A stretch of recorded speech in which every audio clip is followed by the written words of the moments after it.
Good evening, everybody. Thank you all so much for calling in tonight. I'm so glad you could make it on the call. Good evening, everybody, and welcome. We're going to be talking about an important chapter tonight. It's Chapter 4 in the reference manual. The subject we're going to be covering is proteins. And just to start off, proteins are very complex molecules comprised of nitrogen. They're necessary for tissue synthesis and regulation of body functions. And the building blocks for protein are complexes called amino acids. One of the things we talked about last week, and I'd like to reiterate it again, is this principle known as the thermal effect of food, or also known as the specific dynamic action of food. And basically, it's a principle that that explains that your metabolic rate is going to increase depending on which macronutrient you're consuming. And it's really a principle that just explains the rate at which your body burns fuel. Anytime you eat fat, your body has to work about 3 to 5% harder to break down the fat. For a carbohydrate source, your body has to work about 5 to 10% harder to break it down. And then for protein, your body has to work between 17 and 20% harder just to break down the protein. And that's what we're going to talk about tonight. Now, I've often used this analogy, the fire analogy. Imagine your metabolic rate is like a fire. Anytime you add gasoline, it's going to ignite very quickly and then dissipate. And that's like adding carbohydrates. Anytime you add a lot to the fire, it's going to burn slowly, and it adds fuel over a longer period of time. And that's like adding protein with each meal. And then, of course, the coal is like fat, and it burns very slowly. But it can provide your body with a sustained energy source over a long period of time. But what we want to talk about tonight is making sure that you're adding logs to the fire with each meal, because that's going to keep that fire burning, and of course, it's going to keep your metabolic rate extremely high throughout the day. Protein, like I said, they're like the logs. They're building material, and they're a good source of energy. And they account for anywhere from 20 upwards of really 35% of your total diet. 1 gram yields 4 calories.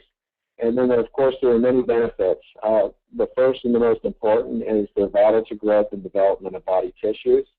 Amino acids actually help, so they're the building blocks for protein, but when they're synthesized, they help develop with the development of muscles, blood, skin, hair, nails, and, of course, the internal organs. They're used for the formation of hormones and enzymes and antibodies, which is extremely important, and then they help regulate with, the body's water weight.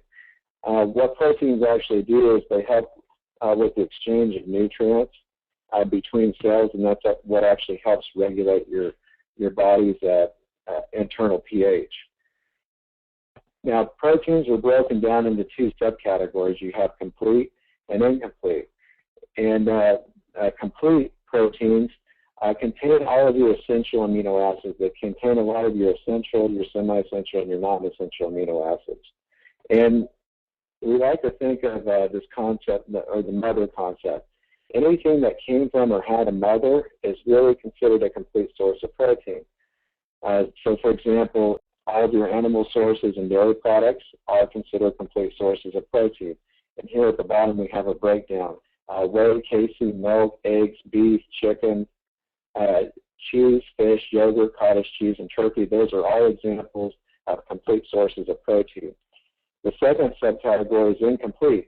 And incomplete sources of protein don't contain all of your essential amino acids, or the adequate amounts of amino acids. But some can actually complement one another, like rice and beans. When you eat rice and beans together, they both contain some of your essential amino acids, but when you eat them together, they contain all of your essential amino acids, and they complement one another, so they can be utilized by your body. And examples would be legumes, beans, lentils, and nuts. Some incomplete sources of protein are going to be vegetables, fruit, rice, grains, oats, pasta, nuts, bread, and then sunflower seeds. And some of your lean complete proteins, really for a complete protein to be considered a lean source, it really needs to be less than 20% fat, or less than 20% fat usually is lower in cholesterol. And some examples here are going to be egg whites, skim milk, white fish, salmon, tuna, shrimp, scallions, lobster, chicken, pork, turkey breast, beef tenderloins, buffalo, elk, and bison. And, you know, one thing that I want to note, obviously you should eat red meat sparingly, but there are ways to make sure you can keep your proteins lean. For example, you can combine a lean ground beef with lean ground turkey, and that can actually reduce the fat percentage, so it would be considered a lean complete protein. Another example would be mixing one regular egg with maybe 3 egg whites. So there are ways that you can kind of manipulate things a little bit to still eat the complete sources of protein that you like, but make sure that you're keeping that fat percentage equal to or less than 20%. And with that, I'm going to turn the time over to Renee to talk a little bit more about digesting proteins. Thanks, Michael. Before the body can use protein, it must digest and absorb it. Protein, once it enters the stomach, enzyme pepsin starts to break down the protein into peptides. Most of digestion of protein happens in the small intestines, where those peptides are broken down and they're broken into amino acids. There are approximately 24 amino acids. Whoops. All right. There are approximately 24 amino acids. 8 of those are essential. Complete proteins contain all 8 of the essential amino acids, and incomplete proteins are missing 1 or more of those 8. These 8 or complete proteins are indispensable. Your body cannot make them. And the other 16 or so are dispensable or non-essential. But sometimes they can become indispensable if there's a condition that's causing your body not to be able to make them. An example of that might be if that protein is synthesized by another amino acid, or it can be from physiological conditions. I also want to hit on branched chain amino acids. These 3 amino acids, leucine, isoleucine, and valine, make up 50 to 60% of all of your muscle tissue.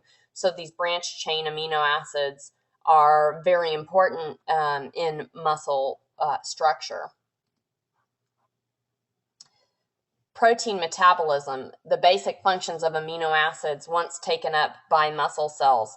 As Michael mentioned earlier, amino acids are doing a lot of work. Some of them act as enzymes, some are structural, some affect your hormones or act as hormones, antibodies, fluid balance, acid base, transport, all of these things. That is a lot of work for an amino acid to do. And catalyst formation is the most vital function. It takes precedence over tissue repair. So you've got to be getting the right amount and the right kind of amino acids to allow your body to then move on to protein synthesis, where it can repair and build new tissue. So whenever we work out, or when the body is under stress, our body's in a catabolic state. The tissue is tearing down, and those amino acids must be present for repair. So once you get all of the essential amino acids, your cell can then begin to repair.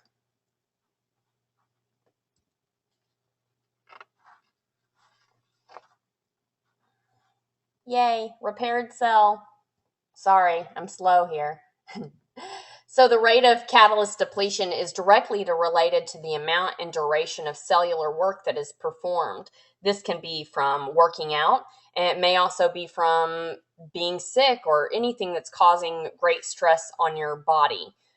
We're going to talk a little bit about how working out affects it, because most of you or all of you should be working out. If the duration of intense exercise is too great, those catalysts are depleted and you have to replace them through nutrition. The absorbed amino acids intended for protein synthesis will be used, and those muscles will begin to repair. If you don't get enough of those amino acids, if they aren't present, the muscle tissue will be catabolized and it will be used. So basically, your muscle tissue will tear down itself to help rebuild the places that it needs to rebuild. So how much protein do we need? The average person needs between 0.8 to 2.0 grams per kilogram of body weight. So this is where you have to do a little bit of math to try to figure out how much protein you should be taking in. And we'll use the weight of a 150-pound person as an example. You've got to divide that 150 by 2.2 to get their weight in kilograms. So basically take your weight, divide it by 2.2, and then you get a number. For the 150-pound person, it's 68.18 kilograms. And then you multiply that by 1.2 grams. That's kind of an in-between there, what you need for how many grams of protein you should get daily. So for a person that is about 150 pounds, they should be consuming approximately 102 grams of protein per day. Now, these numbers are dependent on your amount of activity, and so everybody's number is a little bit different. Somebody that is a bodybuilder like this guy down at the bottom, he probably needs to be consuming closer to the 2 grams per kilogram of body weight. We don't generally need that much, so we're looking about at 1.2 grams per kilogram of your body weight. It's about what you need. Now, not all proteins are created equal. You can't just eat a bunch of protein and expect that your body is going to use it all. And so that brings us to biological value of protein. When you think about, you look at this example here, each of these types of protein, fish protein, rice protein, whey protein, they all have the same number of pieces. And if you think about these pieces as amino acids or the building blocks for your muscle, this example will show us that if you have, let's look at these wheels as semi-essential amino acids, and then the axles as essential amino acids, and then the truck body as non-essential amino acids. The more variation of all of these pieces that you have, the more cars you can build with it. Or in our body, the more diversity in amino acids that we consume, the more our cells can do to repair. And this is the all or nothing principle. Only complete proteins can be utilized. So say I have 40 wheels and 20 axles and 10 car bodies, I can build 10 cars. And that would be the example of the fish protein. Now this rice protein, I might have 100 tires or 100 semi-essential amino acids, but if I have no axles, 50 car bodies, I can't build any cars. I don't have the essential amino acids to build that car, or in the case of muscle, to rebuild muscle. And then you have the complete protein, whey protein, where you're getting a great combination of tires, axles, and truck bodies, or your semi-essential, your essential, and your non-essential amino acids. You've got a good balance, and you can build 20 cars with that. They all have the same number of pieces, but if you have the right combination, your body can really use that to rebuild. So branched chain amino acids, as I mentioned before, are so important because they're about 50 to 60% of our muscle fiber, and they're very nutrient dense. They contain water and vitamins, minerals, electrolytes, and being an amino acid, it is also contains protein. Leucine, isoleucine, and valine make up, as I said, a huge part of the muscle. So they are used more for energy whenever you're doing your weight training. They will help with duration of uh, of your exercise, your endurance, your stamina, your strength, and you'll feel better if your body has all of the amino acids that it needs. And that can lead us to something else I wanted to hit on. Whenever your body is breaking down, amino acids can be denaturized by several different things like heat or acidity, alcohol, all of those things. So you want to try to be keeping your body as balanced as possible in order to retain your muscle mass.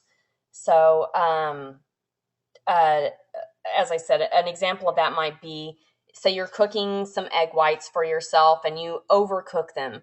That heat is going to break down the eggs so much that some of the amino acids will be broken down and you won't be able to use them. So be careful with what you do there. I'm gonna turn it over now to you all to answer